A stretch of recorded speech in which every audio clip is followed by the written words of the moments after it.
Welcome to the Make America Garrett Again podcast, your cure for the mainstream media.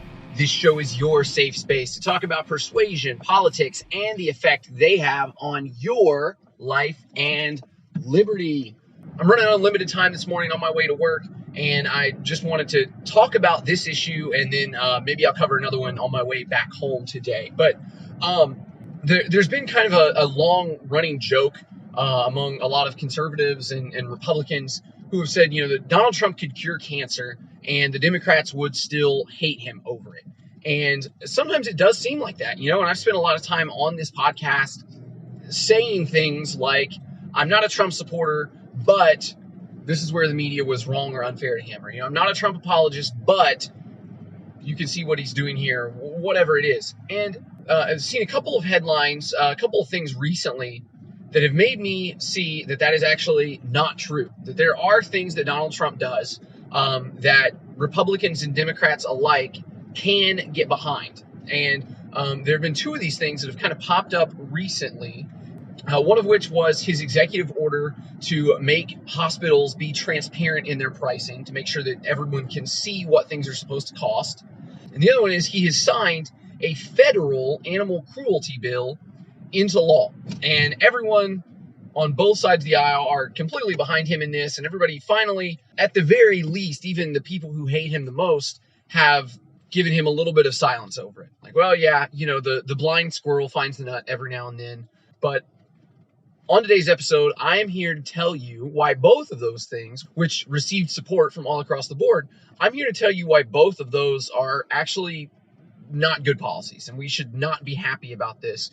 And as I tend to say, if something passes with bipartisan support, it's usually a pretty bad law. It's usually in an area where both sides of the fence are lacking in their principles and in their understanding of how government works and how the free market works. So back in June, Donald Trump signed an executive order that said that hospitals were going to have to be transparent in their pricing. They were going to have to be able to provide insurers and therefore also the federal government with a list of their drugs and their treatments and their procedures and how much all of those things are supposed to cost. So that way, when you go into the hospital for whatever ailment you may have, you should have a reasonable idea of what the bill would be once you know what you need to have done. And, the obvious issue here is that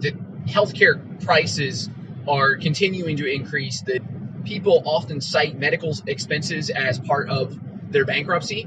So you hear about a lot of people going bankrupt because of medical expenses. The truth there actually is that most of the time people go bankrupt because they have other debts, and they lump the medical expenses in with that. And the figure I saw was something like 10 to 15% of the total debt is medical debt. But because it gets put in with everything else, then you kind of have this little bit of a myth going around that lots of people are going bankrupt because of healthcare costs.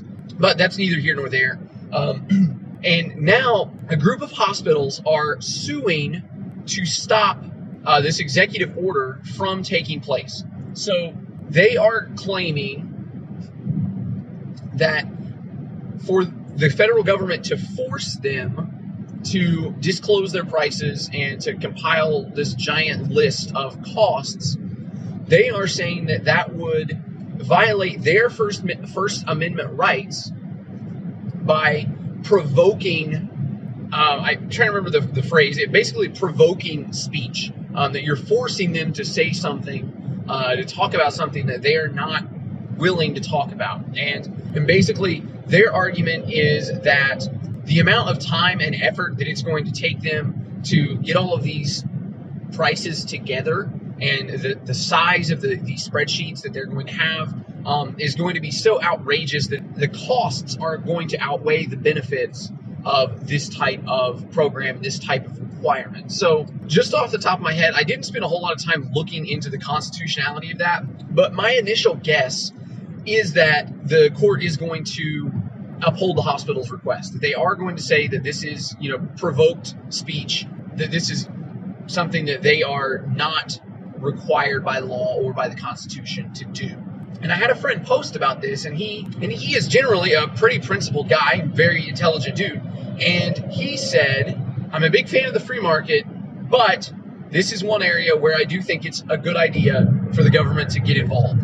And of course, being your host of a podcast that is based on peace, property rights, and free markets, I got a little triggered. It caused that little bit of pain in my chest and the tingling in my arm that made me wonder if I wasn't about to get some surprise medical expenses myself.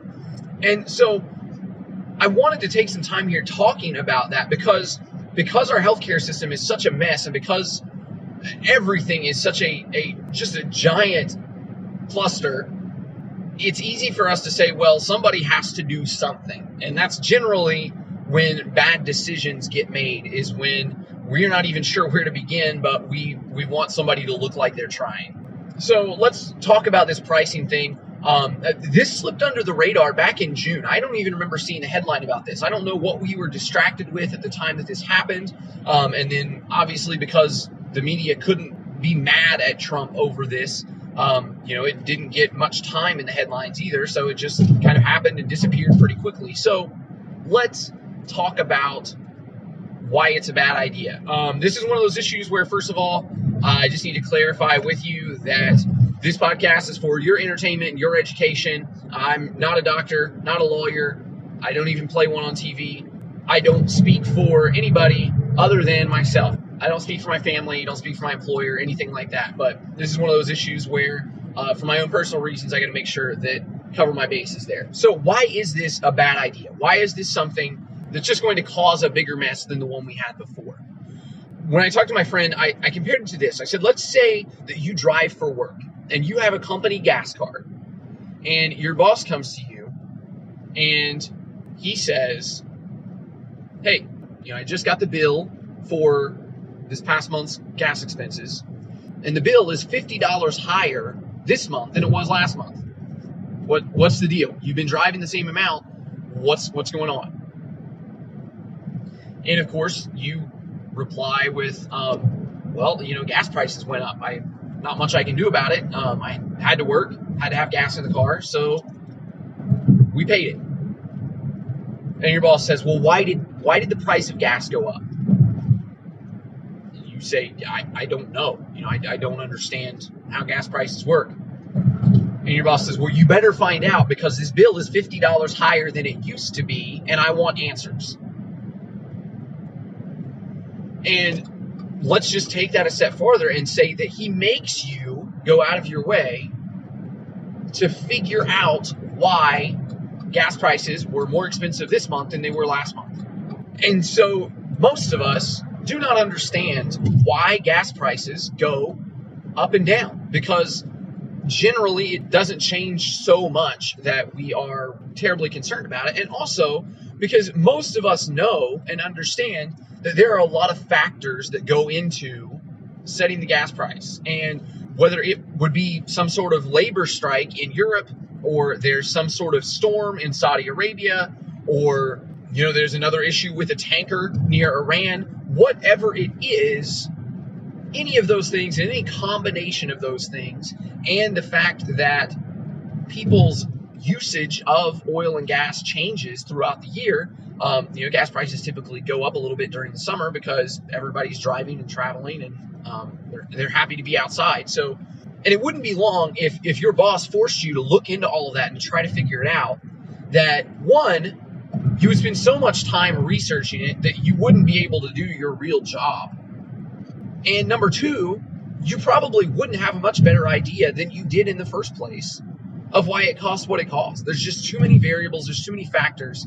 And so you're going to be forced to make some guesses, maybe just flat out make up a couple of things to give your boss something so that hopefully he gets the information that he wants and he feels satisfied with your response. But the truth is, we don't know what most things cost. Can you imagine if you went out to dinner and your waitress brings you your bill, and it doesn't just say that you had the steak dinner and that costs $15, $20, but instead they had the bill itemized, and it told you what each of the dinner rolls cost, and it told you what the butter to go with the rolls cost, and it told you what they paid for the silverware, what they paid for the salt and pepper shakers that are sitting on the table, and what portion of that bill goes to the waitress who waited on you, and what portion of the bill goes to the cook that made it, and which one goes to the shift manager, and which one goes to pay for the soap to clean the restrooms. You can see very quickly that you can get way out of hand with how far a dollar goes.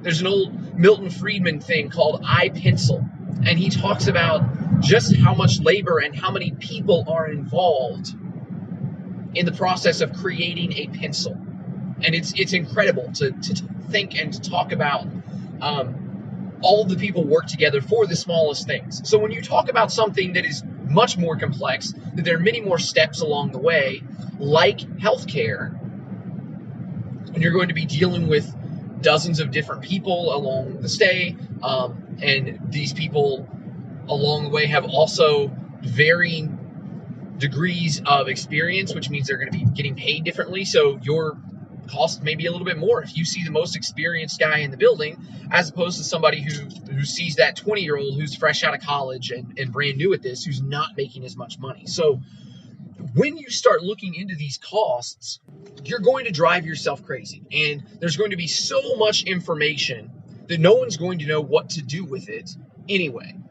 And one of the other variables that I wanted to talk about was, if you know anything about supplies and manufacturing and that kind of thing in any industry, whether you're talking about toys, bicycles, medication, medical products, whatever it is, you know that oftentimes even the manufacturer will sell these goods at a different price to different customers. And if you have a big company like Walmart who buys lots of things in bulk, or who may be able to sign a contract promising they're going to purchase X amount of these things over this quarter or this year, then they're going to give them a better deal than they would maybe a mom and pop shop that is not going to be able to make those kind of commitments and not going to be able to buy that volume of product. And of course, when you're shipping things in volume, it's much easier to ship in larger units. It's much easier to predict your costs and the things that you're going to do with it. So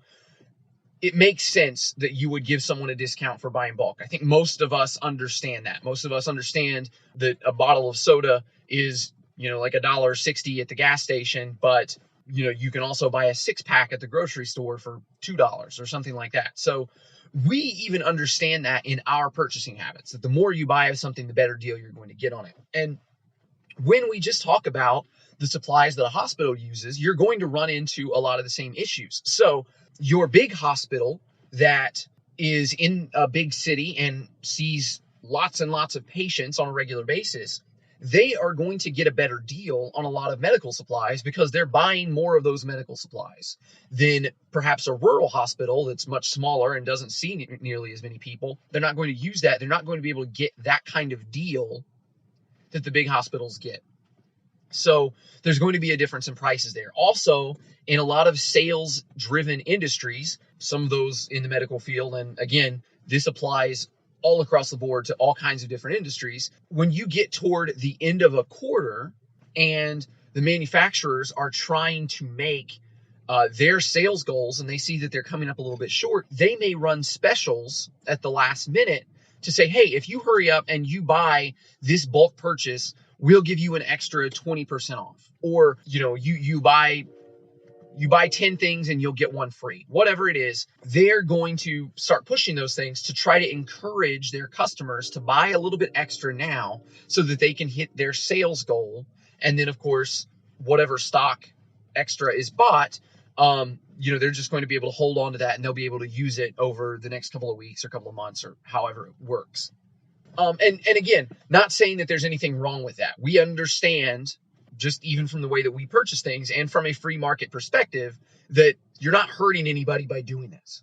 But when this law goes into effect and we start looking at what the cost of these items are, and we start comparing them across the board to what other places are charging, what you're going to run into is you're going to have some senator grandstanding in front of everybody, and he's going to be pounding his fist on the table, demanding to know why this big city hospital is charging patients less than what some hospital out in the country is charging.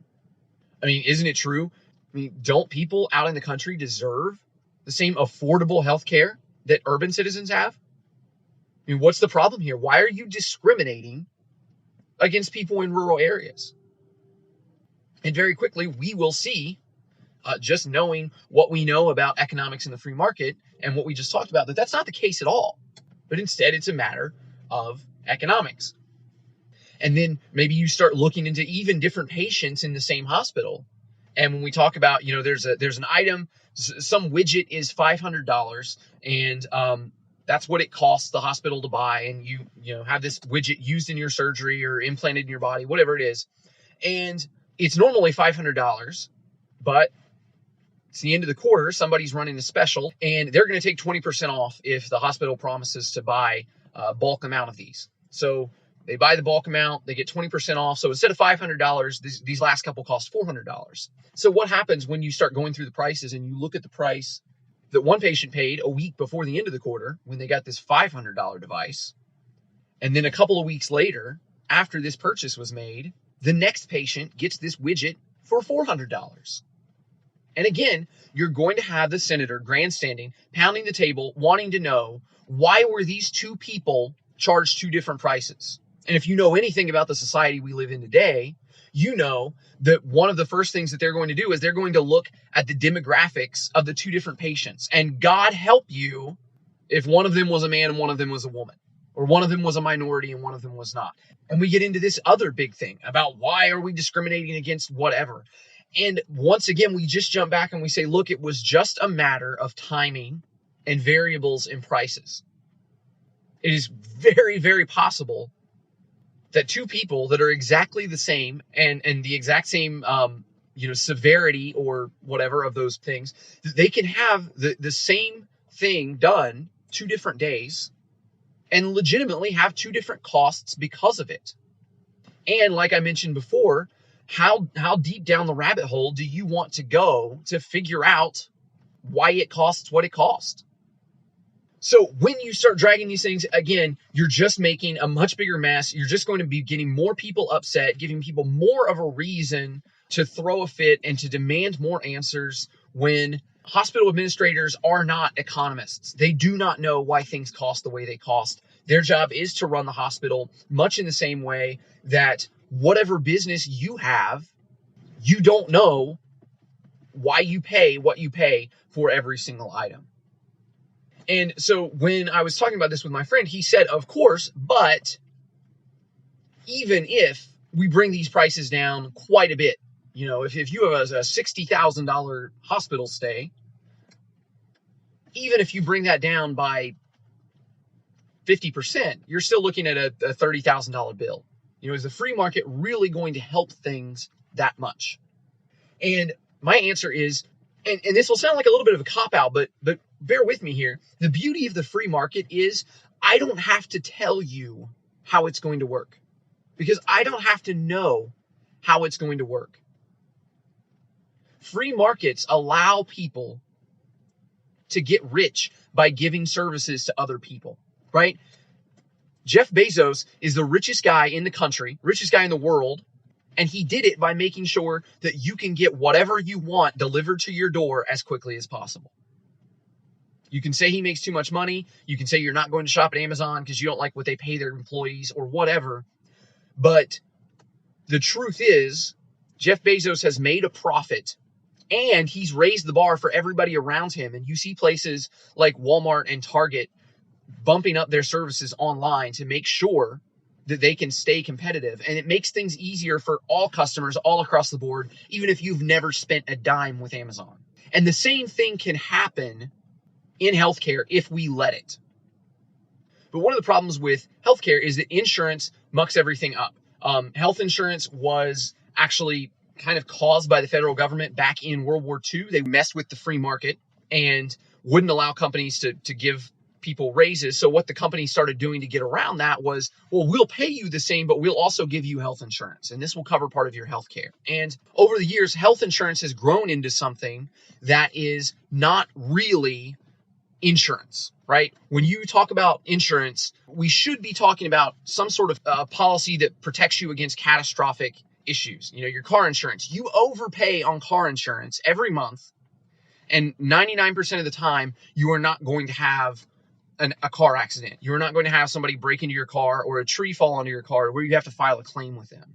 And so you and thousands, probably tens of thousands of other people who shop at your insurance company, they are all overpaying for something that they're probably not going to use, but they have peace of mind, and they're also covered legally, which is another thing. They have peace of mind that if you are in a car accident today, you're not going to have to pay the whole price of the car to get it repaired.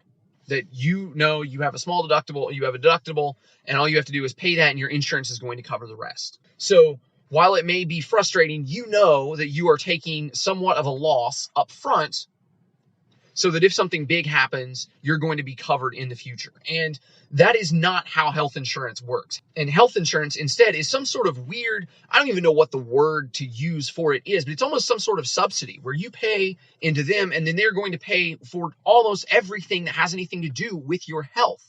And so, much the same way that if your air pressure is low in one of your tires in your car, all you have to do is find an air pump and pump it up a little bit. Not a big deal.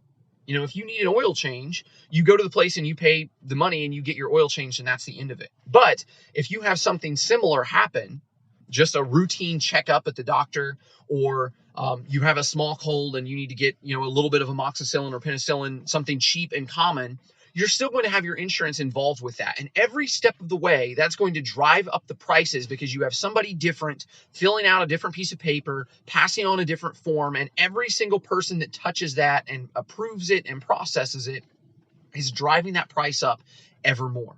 So insurance is driving prices up. We also know that insurances only pay hospitals a portion of the bill that they're given. So hospitals know if they're only going to get, say, 30% of what's on the bill, then they're going to be tempted to jack that bill up another 300% or so that hopefully they can get their initial cost covered in the first place. And then when that cost gets carried over to somebody who may not have insurance, they're still getting those inflated prices. And because you expect your insurance to cover as much as possible, you're going to want them to buy the most expensive products available. So we're not inclined to shop for the best value product anymore. If you're shopping for car seats for your kids, you're going to look and there's going to be a whole row of them up and down this aisle, right? And there's going to be the cheapest ones on one end all the way up to the most expensive ones on the other end. And just because you don't buy the most expensive car seat doesn't mean that you care any less about your kids than the person who does happen to buy the Cadillac of car seats on that far end that costs just an outrageous amount. In reality, you know that all of them offer basically the same amount of safety, and that you're just looking at some bells and whistles that make one just a little bit different than the other. In much the same way, when you're talking about some sort of healthcare, something that's going to be used to keep you safe and healthy, whether it's medication or some kind of implant or whatever it is, you're going to be tempted when someone else is footing the bill, you're going to be tempted to say, look, whatever it costs, I don't care. I want the best. This is my life we're talking about. And so you're going to be more tempted, and the hospitals are going to be more tempted to buy the more expensive item when perhaps there's really not much of a difference between the top of the line item and the one that's in the middle of the line. But I want the best. I have insurance. My insurance is supposed to pay for it. So give me the best. So that in turn is also going to encourage manufacturers to raise the prices on their products just to help them stay competitive in that market. So, hey, I'm running out of time, but hopefully that helps you understand a little bit of why healthcare costs, the real reason healthcare costs are so out of control is because of the insurance, and is because of all of those extra steps that we have along the way, and that prices are going to vary from year to year and month to month, and possibly even day to day. And that's not a bad thing. That does not mean that you're getting ripped off. That is just economics at work, and that is how things operate. And just the same way that you don't throw a fit every time you have to put gas in your car, we shouldn't have to throw a fit every single time we get a medical bill and there's something on it that we may not completely understand. And if you want to help bring the cost of healthcare down, you've got to get insurance out of it. You've got to get health insurance just removed from the equation so that you can actually pay for the services and the products that you're going to use, instead of somebody stepping in the middle and having a system where the prices are just incessantly driven up because this industry doesn't work like a free market. Hey, I got to get into work, get some work done. I'm going to cover more of this when I get back. Thank you so much for listening. Give me just a few minutes and I'll be back. All right, I am leaving work, back in my car. Sorry to leave you here. Hopefully you had blankets and snacks and didn't get too cold. Anyway, so just to kind of finalize what I was saying before I left, was that insurance is the thing, that health insurance is the thing that is messing up all the prices, that is messing up so much of the free market. And we can talk about the FDA another day and how regulations also slow down the advancement of medicine and how they make medicine a lot more expensive. But for the purpose of this conversation, mainly just talking about insurance and how much that raises the prices. And like I said, how the insurance, the way that it's done, it just encourages higher prices. It doesn't work like things in the free market where people are constantly wanting to lower their prices. And so you might ask, in the free market, how does this work? What would that look like? Well, like I said in the first place, honestly, I don't know, and I don't have to know. There are people who are better at this than me, who can specialize in those things, who can find ways to not only make themselves rich, but to make themselves rich by helping other people and by helping the system all across the board, and even by helping their competitors to make things better for you, the consumer, the patient. So one example of this would be, I'll attach a Tom Woods episode, and this is podcasts only hold, the podcast feeds only hold like 300 episodes or something like that. So Tom Woods is coming up on 2000 now. So this is all the way back like episode 600 or something like that. But he interviews a doctor in a cash only practice, and he is in like Kansas City or something like that. And what he does is he basically treats his doctor's practice like a gym membership, and he doesn't take insurance, and you pay him a monthly fee, whatever fee it is. I don't remember if it's like $300 a month or $100 a month, something like that, whatever it is. And just like at the gym, everything that he does is covered under the membership fee that you pay to be a member. And he tells Tom Woods in this interview that he gives out stitches for free because he can buy the suture to do stitches for next to nothing. So it's easy enough just for him to give you those stitches for free. He can do basic x-rays, basic scans for free. So that's covered in your membership.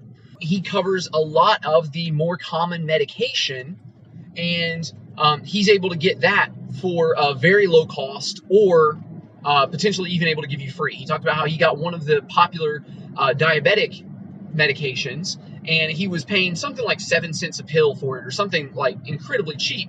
And so he felt that it was better for him to give that away, and just to give himself the advertisement of saying, hey, I give away these diabetic pills for free under my practice, that he's willing to even just take a loss on those 7-cent pills, so that he can, talk himself up and talk his practice up as being even more valuable to you as a member.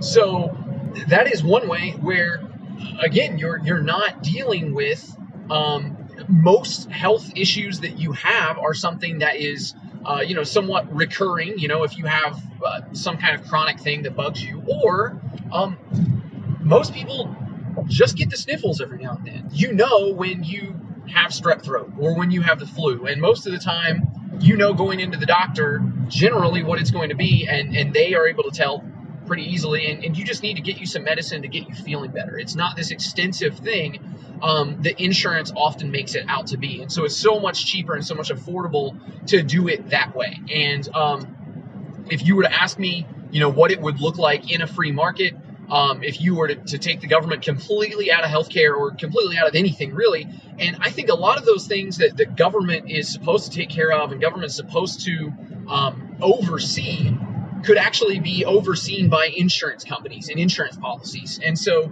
the same way that sometimes people will buy, if they're traveling, they'll buy a small insurance policy that just covers them for the duration of their airplane trip, right? and it expires at the end of their trip. And so they can get it pretty cheap because something's probably not going to happen. But just in case, you're covered. And I think that from a healthcare perspective, it would probably look very similar in that sense. I had several friends who have had babies who were premature, and they had an extended stay in the hospital. When you find out at 6 weeks or whatever, when your wife pees on the stick and tells you that there's a baby in there, you can go immediately and you can go get an insurance policy, and the insurance company is going to run the numbers, and they're going to say, okay, 90%, 95% of pregnancies have generally no issues, and the baby's born healthy and happy, and so we'll be willing to take our chances with this person that they're going to be in the large majority here. And so you can buy probably a relatively cheap insurance policy that's going to cover you, the 9 months, the 10 months duration of carrying the baby and having it delivered at the hospital and making sure everything's healthy and sending everybody home. And that policy could just then expire at that time. There's no reason that you need to carry, one of the things that Obamacare did was it added all of these things that insurance companies have to carry. And if I remember correctly, it covers your pregnancy and your visits to the OB when you're pregnant. And if you are a male, I do know it's 2019, but you're still very unlikely to get pregnant as a male. So why is your insurance going to cover something like that? Heck, maybe there would be an insurance agency for males only, and they would never ever cover anything like ovarian cysts or pregnancy. I don't know. There's a million different ways that you could do it, and somebody out there between all of us can find the best way to do it. And somebody can figure out how to do that and how to make it profitable and how to make it better for everybody else. And if you leave the government out of it, that opens the possibilities to all of us. What are there, 250, 350 million people in this country that might have something to say or might have some kind of input about that? But when you put it all in the federal government's hands, then suddenly we're whittled down from those 350 million people to now, how is Donald Trump going to fix healthcare?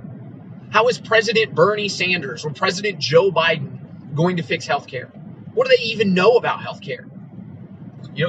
Is your local state representative any better on it? I doubt it.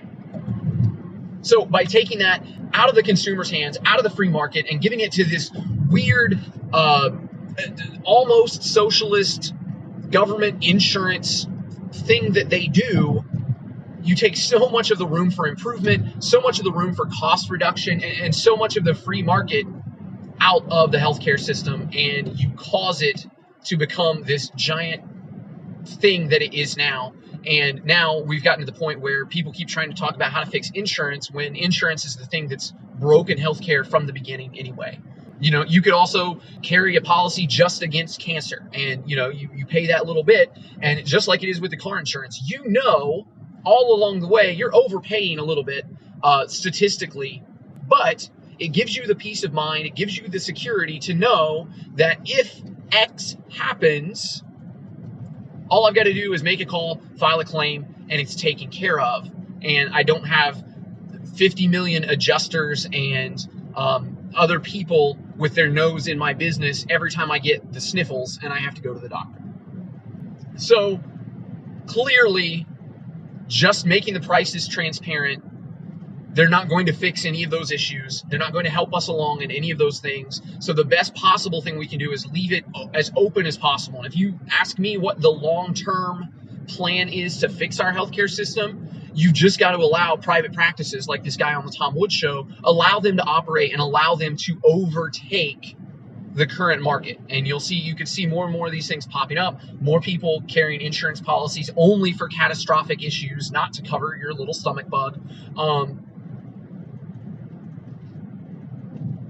And as people see that those things are cheaper, that they're more efficient, that they're more effective, everybody can slowly just move over to that system and leave the government and the large health insurance companies just to rot out on their own. So the other thing that has made the news in the past couple of weeks that everybody is relatively on board with is this federal animal cruelty law that has been signed into law.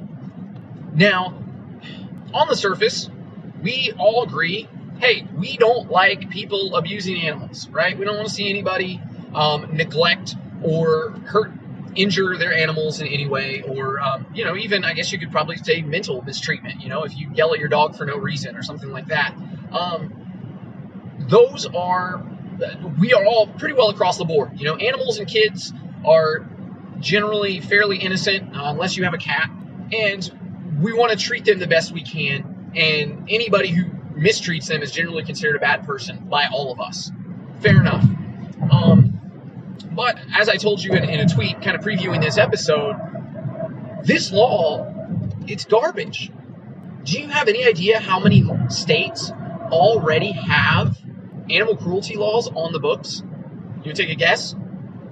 30, 35, 40, 45, 50. 50 states already have animal cruelty laws on the books. So why do you now need a federal animal cruelty law? Well, the people in favor of the law, which is, again, basically everyone, they say that it's going to make it a little bit easier to track people down and prosecute people who have animal cruelty charges in multiple states, or something, some kind of operation that crosses state lines. So bringing the feds in is going to help make everything better. And as you have learned listening to the show, by no doubt, you don't need to bring the federal government into every little thing about our society and every little thing about our legal system. The way things work in California is very different than the way things work in Montana, which is very different from the way things work in Massachusetts, which is very different from the way things work in Alaska. All of these different places have different customs, different cultures, different, recreational industries. Some people probably think that you're absolutely crazy to go out and kill a deer for fun, but other people see that as a perfectly normal thing, and you get the meat and it's delicious, and that's part of life. That's part of growing up. So to bring in someone to oversee all of this is just asking for a lot of trouble. Now, this violates the 10th Amendment because the 10th Amendment says that the federal government isn't supposed to do anything that was not directly enumerated to it in the Constitution. So if the Constitution does not say the federal government shall create animal cruelty laws to protect animals all across state lines and everywhere, then that means the federal government has no business putting their 2 cents into it. They have no business sticking their nose into it. So this particular law talks about the pretty general language. It talks about the abuse of animals. You're not supposed to harm them in any kind of cruel or inappropriate or odd way. It specifically points out that you are not to videotape yourself or distribute videotapes of anybody doing this, which, again, sounds pretty benign, right? Yeah, we can all agree that anybody who hurts animals and takes videos of it and shares those videos is a complete dirtbag. I'm on board with you here. And it also has exceptions in the law that anything that is generally considered to be common practice or veterinary practice, or anything that basically already kind of fits in with our culture that are done to animals, that those things aren't covered in there. So, some dogs have their ears cropped or their tails cropped. You get them spayed or neutered. You kill a deer and you take it to the taxidermist to have it stuffed and have its head put on your wall. All of these things that we would generally consider to be fairly normal, whether or not you like it, all of those things are given an exception in this law. So once again, it's slipped through there. I think Chrisanne Hall said that it was only like a page and a half long, that it was a pretty short, simple, don't hurt animals, don't take videos of it, but it is okay if it's something that's, commonly been done and commonly considered a staple of how we raise them and treat them. But the problem is, first of all, the biggest problem, the number one issue is, yes, it violates the 10th Amendment. They have no business doing it. The other thing is, it doesn't say how the law is to be enforced. I don't believe it gives any kind of guidelines for sentences and how it, will be prosecuted. And more importantly, it doesn't say which executive agency is supposed to enforce these laws. So now, not only have you made something illegal that was already illegal in all 50 states, But you have given free reign for any agency to try to prosecute somebody on those things as they see fit. And more importantly, as you know, power always grows. Government agencies always grow. The federal government always grows to take on more and more and more. So when you give them an opportunity to take on just the mistreatment of animals, how long until that expands into other ways that animals are treated? Are you going to have the FBI coming in telling you how you're allowed to raise the cattle on your farm, how big the pens are supposed to be, what the barn is supposed to look like? Sooner or later, Christiane Hall said there's probably going to be a new agency created just to oversee these type of things, because it wasn't directly given to anybody. So somebody's going to want to make something new that they can put their name on and they can put one of their friends in charge of, who's now going to be working for the federal government, going after all of the people who are cruel to animals, who their local state police and their sheriffs should already be going after anyway. And we have a law on the books now, and everybody cheered, everybody clapped. This was introduced, I don't remember who it was, but it was introduced by a Republican and a Democrat. So, of course, it got the whole bipartisan thing, and everybody claps their hands and cheers because we took great steps to make something illegal that was already against the law. But now that you've got this law on the books, and they got their names on the headline, that everybody passed it and everybody was happy, now you leave openings to make changes to this law. And maybe before, where it was considered normal to crop a dog's ears if you were a dog breeder, well, now maybe they decide that's going to be against the law. And maybe you weren't aware that the law changed. Maybe they changed the law just to go after one particular person or one particular industry. You're going to be able to have corporations and lobbyists who are able to influence the way that these laws are enforced and the way that these things are regulated, which means you're immediately going to be allowing the biggest companies to push out the little guys. Your local taxidermist, your local veterinarian isn't going to be able to afford to keep up with all of these things. And it may just give another reason for the FBI, the CIA, whoever else may have a problem with somebody. It gives them another reason, another tool in their toolbox to go after somebody that they don't like. Right now, a lot of times you see charges brought up against somebody that they don't like that seem to kind of come out of nowhere. And a lot of times it seems to me like it's something to do with like child pornography or rape or one of those nasty things that nobody wants anything to do with, nobody wants to defend or anything like that. And those are the things that kind of pop up against people who have upset someone in the government. We saw it with Julian Assange, that just magically about the same time that he releases this latest trove of documents that makes the U.S. look bad, well, all of a sudden there's a rape charge brought out of nowhere in Sweden. And they don't really have any evidence for it. They don't have anything to back it up, but it just conveniently happens to be brought up at the same time that they're trying to bring him in for espionage or whatever. But just trust us. We just want to talk to you about this rape that you probably didn't do. And we saw the same thing. I think the guy's name was Cody Wilson, who won a Supreme Court case that his releasing of the plans for 3D printed guns were not a violation, that he had a First Amendment right to allow those to be dispersed. So they tried to push back on him. They tried to say that, this was him, basically running guns, smuggling guns, that you can get guns in the hands of dangerous people. And what he said was, I'm not doing anything with the guns. I'm not giving anybody guns. I'm not transferring guns. All I'm doing is letting somebody download the plans for a gun to a 3D printer if they want to.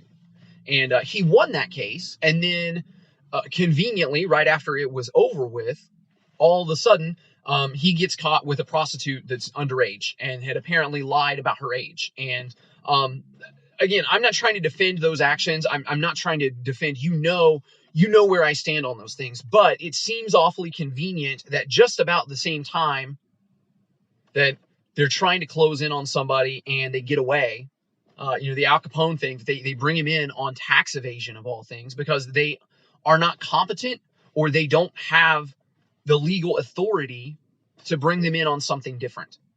And by allowing something else like animal cruelty to be brought into the books and then to be amended and changed as they see fit, pretty much under the radar, because headlines aren't going to be made when the law is amended, generally just when it's passed and everybody can take credit for it.